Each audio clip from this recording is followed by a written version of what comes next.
And while this was being said in Ecuador, in Bolivia, President Evo Morales was celebrating the country's independence.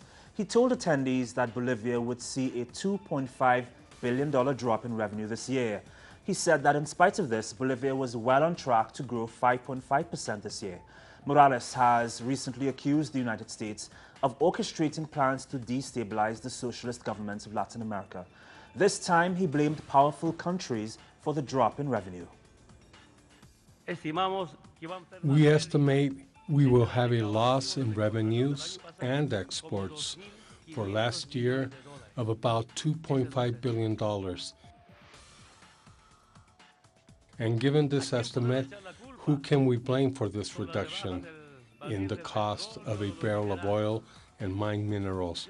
I think some powers, between the powerful countries, they have made deals to hurt the economic situation of some so-called developing countries. Mexico City prosecutors have charged the only suspect detained in connection with the death of a photojournalist, an activist, and 3 other women. Daniel Pacheco was arrested on Wednesday. According to officials, he has confessed that he was at the apartment when Ruben Espinosa, activist Nadia Vera, and 3 other women were tied up, tortured, and shot in the head. The suspect was charged with 1 homicide, 4 femicides, and robbery. Pacheco had been in jail 9 years for rape and robbery in the year 2000. The other 2 suspects are still at large.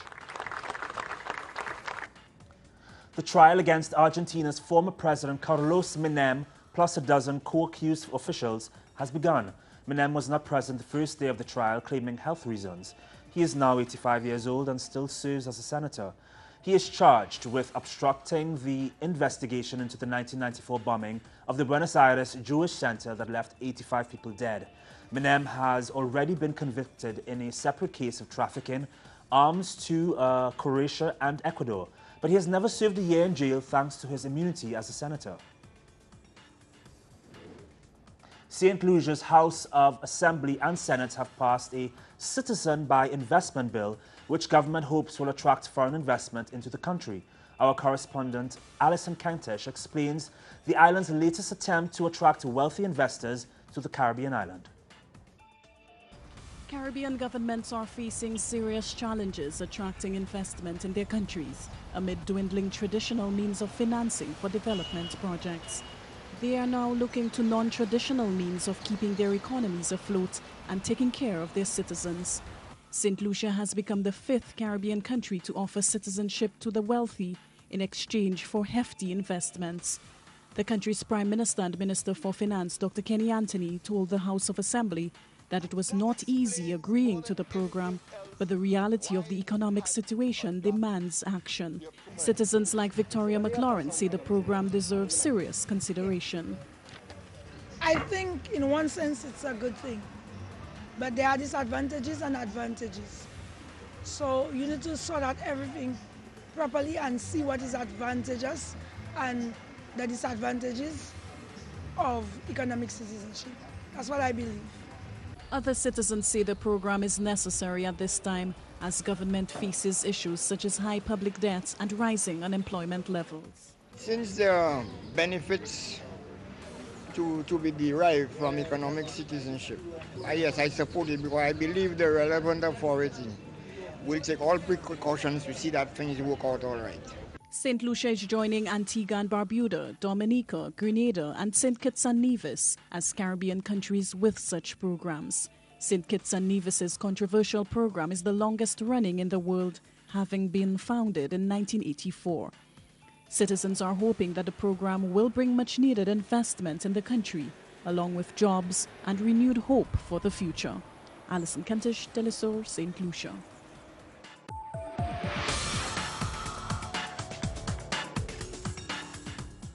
A powerful car bomb went off just hours ago in Kabul, the capital of Afghanistan. At least 8 people were killed and 400 injured, according to the local police. Many women and children are among the casualties. The powerful blast damaged buildings, shattered windows, and caused damages to vehicles hundreds of meters away. In fact, the explosion was heard over 15 miles away. I got a call from our watchman here in this house, so he called it like there was a big explosion. Me and my father came just at 2 o'clock. When we came here, so there was so many glasses on the street. The whole area was very dark. There was lots of clouds, and lots of people was shouting, yelling. No group has claimed responsibility for the attack. The Republican presidential hopefuls' debate took place. As expected, Donald Trump literally took center stage. He drew boos from the crowd, but also was targeted by fellow Republicans when he refused to rule out an independent bid for the White House, because they say that would only increase the chances of a Democratic victory in November 2016. Trump currently leads the polls for the Republican presidential nomination. Again, he talked about Mexico. People that I deal with, that I talk to, they say this is what's happening because our leaders are stupid, our politicians are stupid, and the Mexican government is much smarter, much sharper, much more cunning, and they send the bad ones over because they don't want to pay for them, they don't want to take care of them. Why should they when the stupid leaders of the United States will do it for them? And that's what's happening, whether you like it or not. Close to 1,000 more migrants were rescued in the Mediterranean. This comes hours after 400 migrants were rescued from a capsized boat. 200 migrants were feared to have drowned.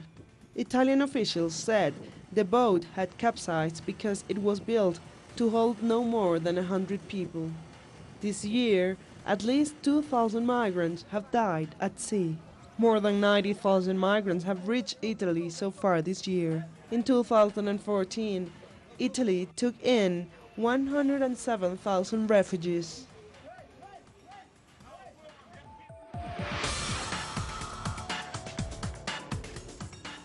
And of course, thanks to our news team in Ecuador for giving us the World News Brief.